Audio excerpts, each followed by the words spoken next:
The Virginia Cable Telecommunications Association and your local cable provider presents Cable Reports.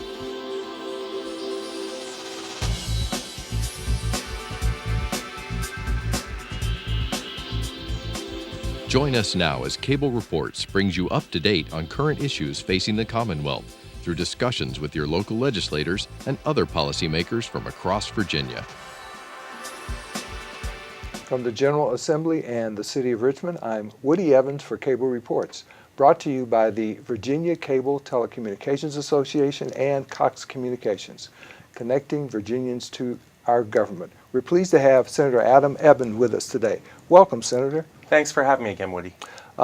Short session. I know things are going at a frenetic pace already. Talk to us about what's going on.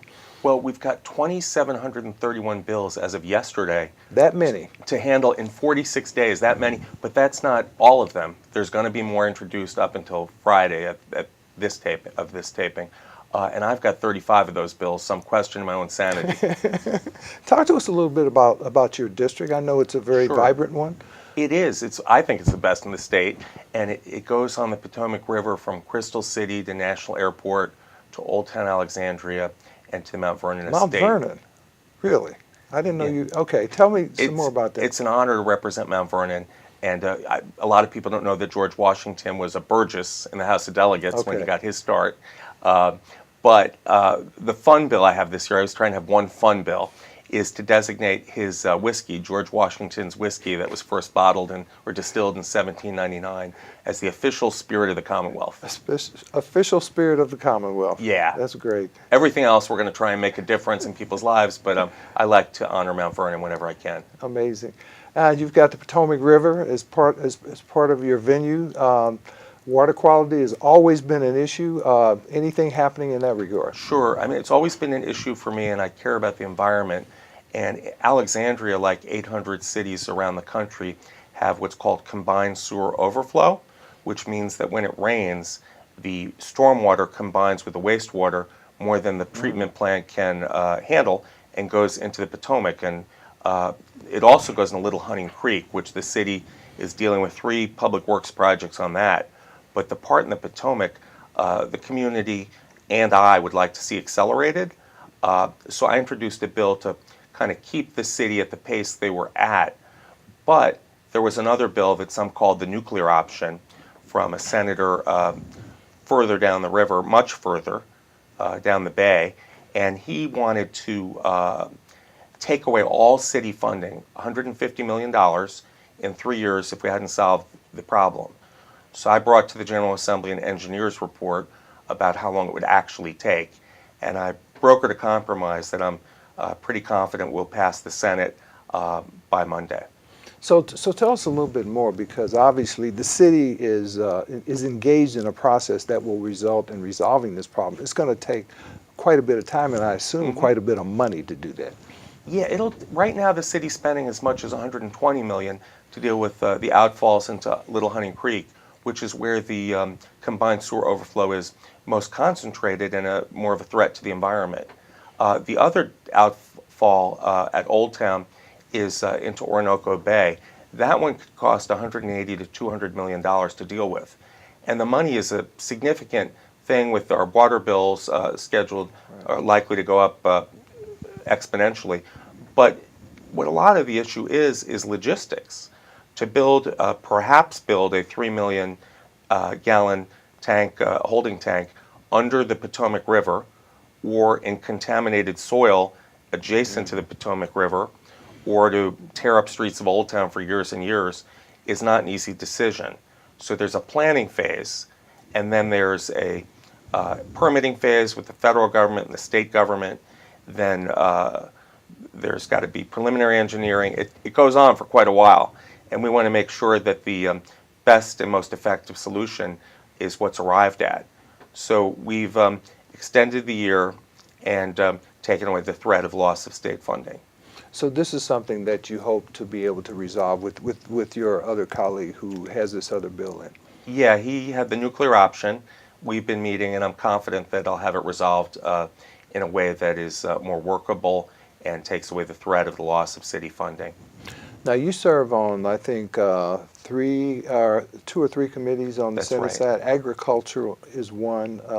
Was that agricultural, Chesapeake, and natural In the resources? Senate, it's called Ag Conservation and Natural Conservation Resources. of natural resources, and Yeah. then privileges and elections. Right, and George Washington served on that committee. It was his first committee when he was a Burgess, and it's important. I try and make it easier for people to vote.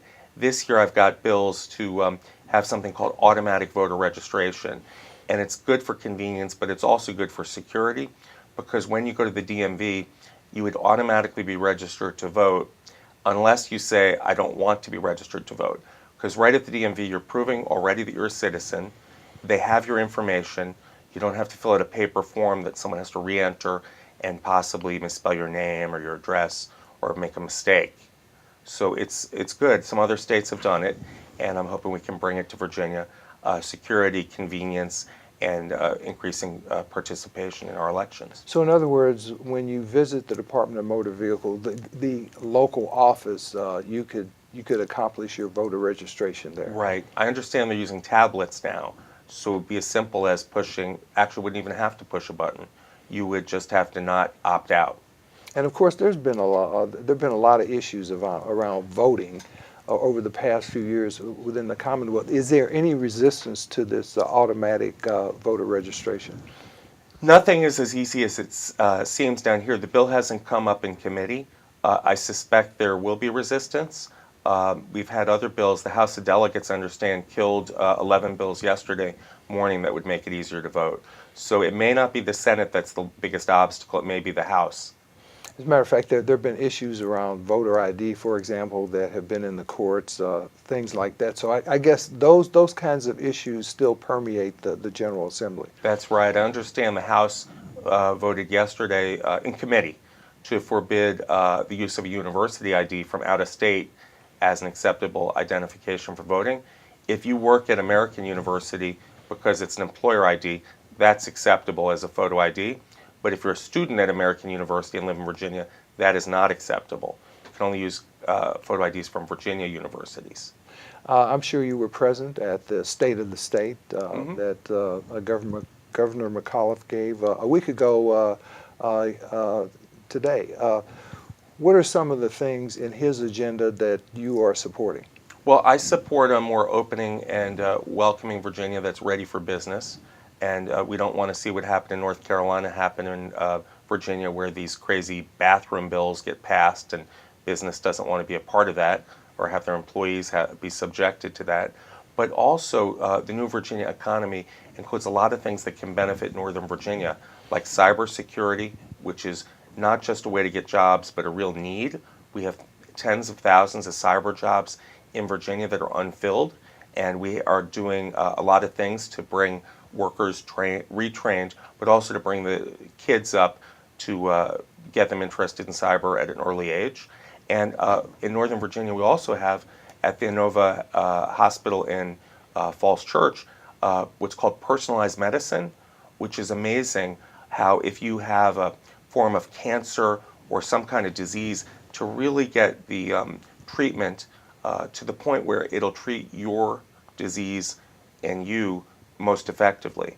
And that's great for the economy and also will create jobs. So in other words, it's no longer one size fits all in terms of a drug, for example, that might be given to a person who has a particular disease. That's right. There's a lot in development, but I'm really proud that Northern Virginia and Virginia as a whole is a leader on this that's going to be huge in the future of healthcare. So talk to us a little bit about more where that science is being developed in Northern Virginia. Well, it's at the Innova Health System, and they've already made great advances, and I'm just happy to have the research going on there and the state to be supporting it.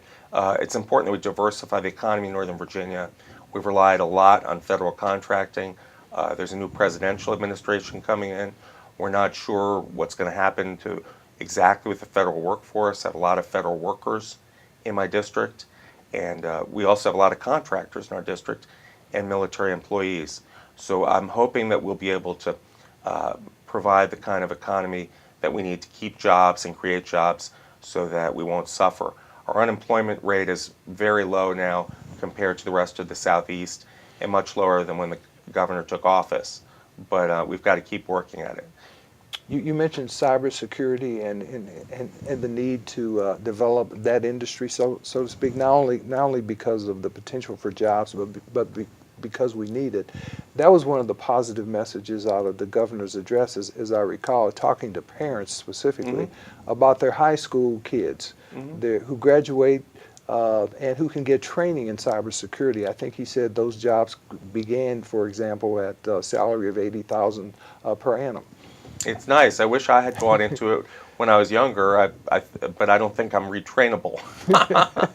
But in Arlington, in my district, we have at the Career Center a real focus on cybersecurity for kids who want to do that. And they've changed the Career Center so that you can go there all day. You don't have to be bused there from your school. It's actually a school for those who want to be there all day and focus on their career training. And then the state has started something they call cyber camps in the summer to get young kids interested in cyber. It's not a formal long-term training, but if kids are aware of this and into it in junior high school or even at a younger age, we can develop the workforce for the future.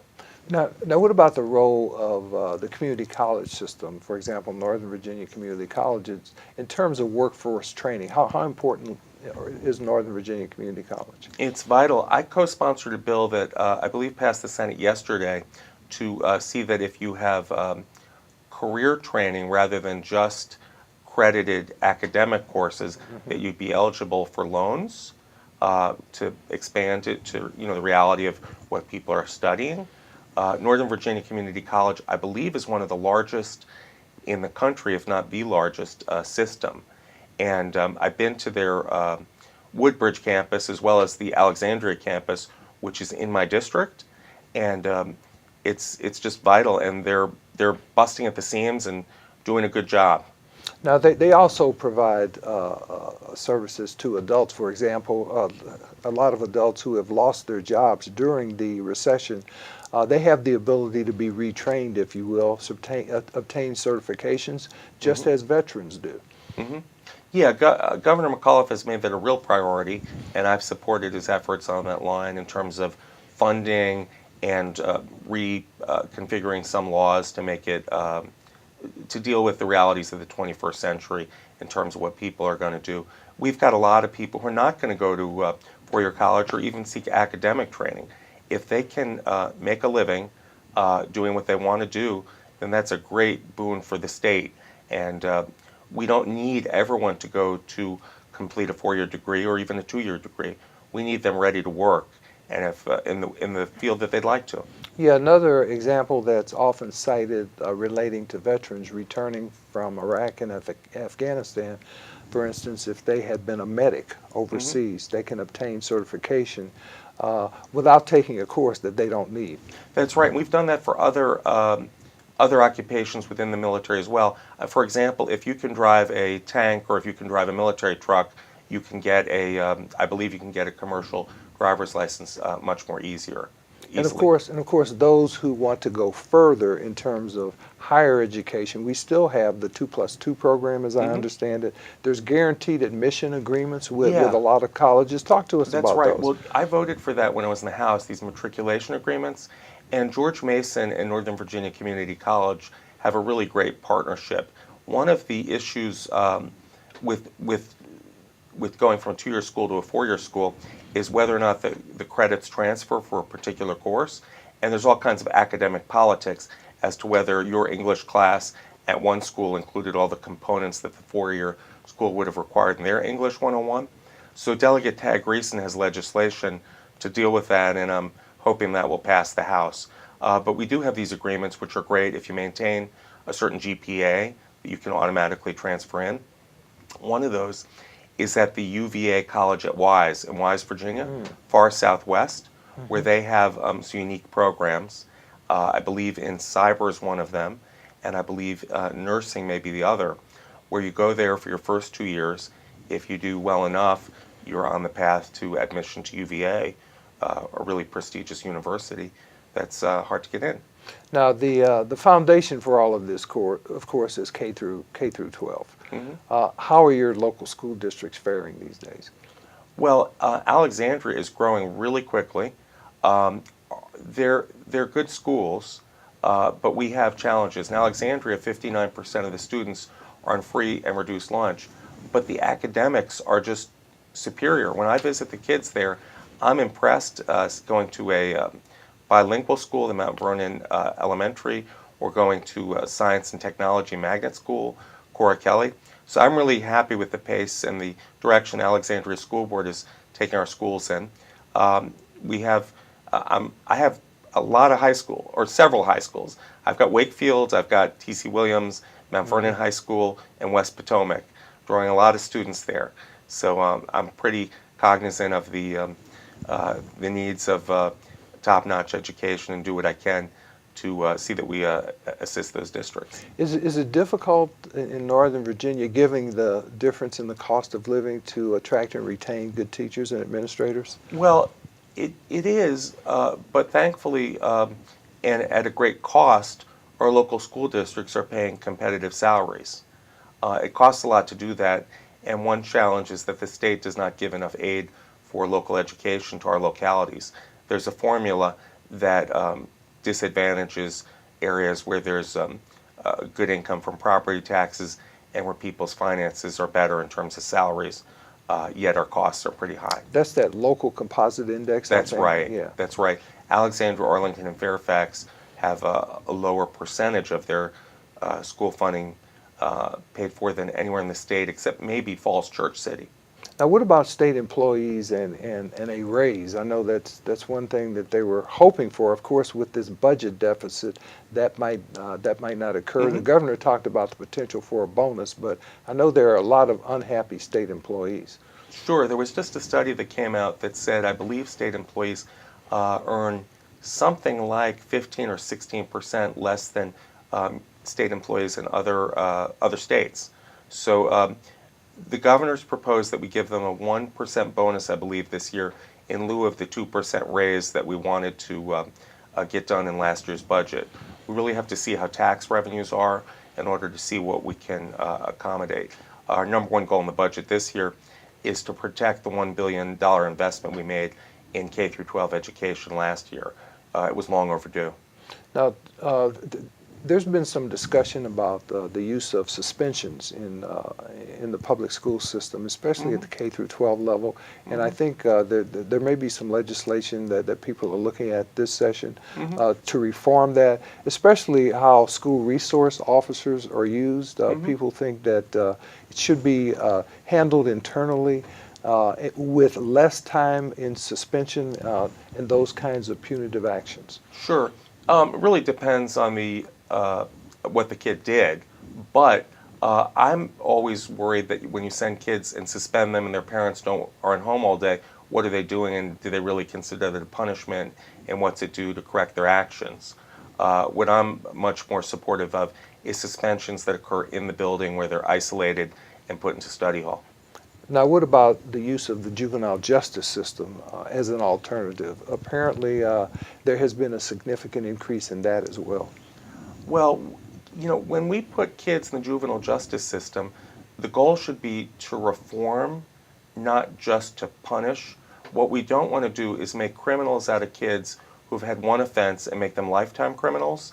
And one of the things we've been trying to do is move away from these large facilities for juveniles and move them to smaller, more corrective reform environments with resources. And I think that's something we've got to still move towards. So I take it this year, given what's going on in Congress and with the new administration, expansion of Medicaid is clearly off the table here. That's right. Let's see what Congress does with the Affordable Care Act. To my regret, it's severely threatened at this time, and Republicans are talking about repealing it without offering a replacement at the same time. So that's really disheartening. Let's see what they come up with, but I don't think it'll be as good as the Affordable Care Act. Certainly problems with the Affordable Care Act and tweaks needed, but I'd rather get it fixed than start over. So what are some of the needs that you see in your district in terms of the indigent population as it relates to obtaining health care? Well, I mean, just what you said, they need health care. We have some free clinics doing a great job. I'm meeting later today with Neighborhood Health, which has facilities in Alexandria City, has one in Mount Vernon on Route 1. I think they have one in Arlington, but I also met today with the Arlington Free Clinic. Must be Free Clinic Day here at the General Assembly, just realizing that now. But they do a great job. I'd rather see national health care like the Affordable Care Act helping everyone, but these clinics really fill a vital gap from having people go to the emergency room, sometimes going to the emergency room when it's too late without insurance. One of the signature issues over the last few sessions has been guns, gun violence. I believe you may have some legislation relating to that this session. Yes, I do. I'm a founding member and a board member of a group called State Legislators Against Gun Violence, and I'm bringing forward two proposals that'll be heard later today, and I wish I could say I was sure they'd pass. One is that 4-year-olds and under could not handle a gun under any circumstances, or be allowed to fire a weapon, even if the parent was present. I don't think tiny fingers should be doing that. They can't handle the recoil. It's just not right. They're learning their numbers and coloring. They're not ready to deal with the responsibilities or understand the circumstances of a gun. Some places in the state, they think gun training should start young, but not for kids under 5. I have another bill that would say you can't be intoxicated in public while open carrying. It's illegal to close carry and be intoxicated. It's a loophole, and I'm plugging away at it year after year to get it fixed. Now, how much opposition do you anticipate with regards to either of those bills? There will be strong opposition. There's a group called the Virginia Citizens Defense League that thinks the NRA is way too liberal. They've told me they strongly oppose They it. think the NRA is way too liberal? They do. The NRA sometimes doesn't take a position on something, and VCDL will argue that 4-year-olds should not be prohibited from handling a gun. I had someone in my office yesterday telling him he lets his 4-year-old handle a gun. He says it's not loaded, but I believe him that he tries to ensure it's not loaded, and I'm hoping that unfortunately, it may only be 999 times out of 1,000 that it's unloaded. So there will be opposition. It's hard for a lot of folks to believe, especially in our part of the state, but there's a gun culture and really a deep resistance where they feel if we make any improvements on gun safety or preventing violence, that is what they call down here in legis-speak, the beginning of a slippery slope.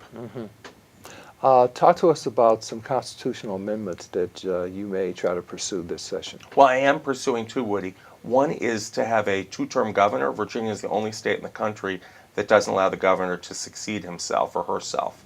I think it's a smart idea, not just because the other 49 states do it, but to allow for continuity. By the time you get your agency heads in place, you've lost some time.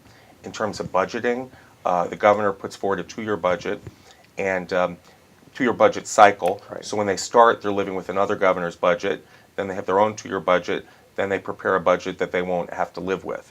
And re-election also keeps people accountable. If you're doing a good job, the people should be able to rehire you. Bad job, they should be able to fire you. You're not keeping your promises, you can be fired. And if the governor, I just think it's best for Virginia, and it's a relic that needs to be scrapped.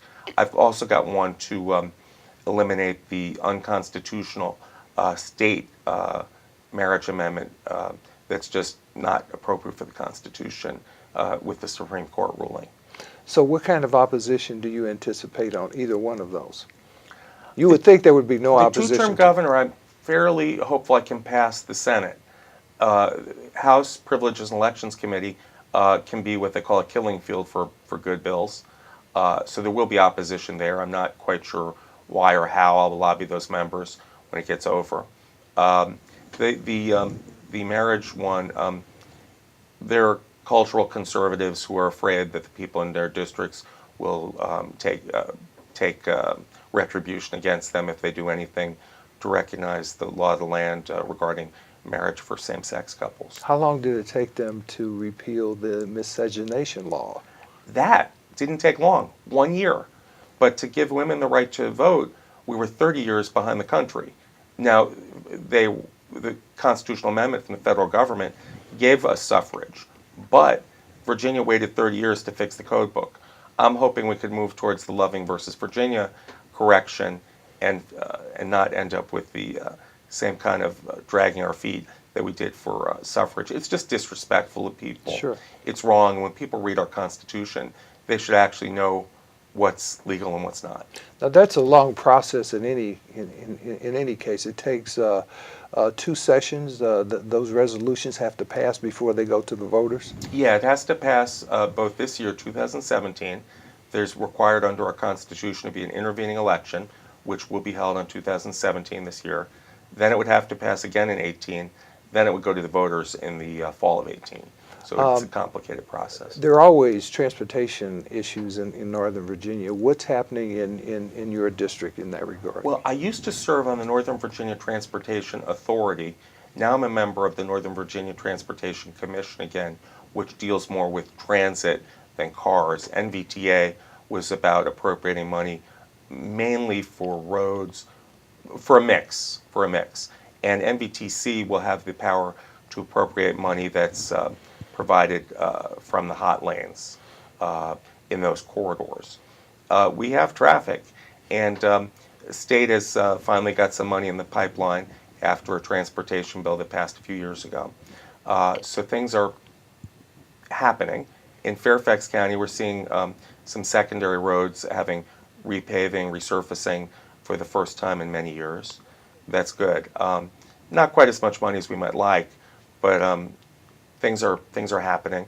So, and I should say go also, ahead. Alexandria is working on a Potomac Yard infill station. When I say infill, I mean between 2 existing stations at Potomac Yard, there will eventually be a metro station.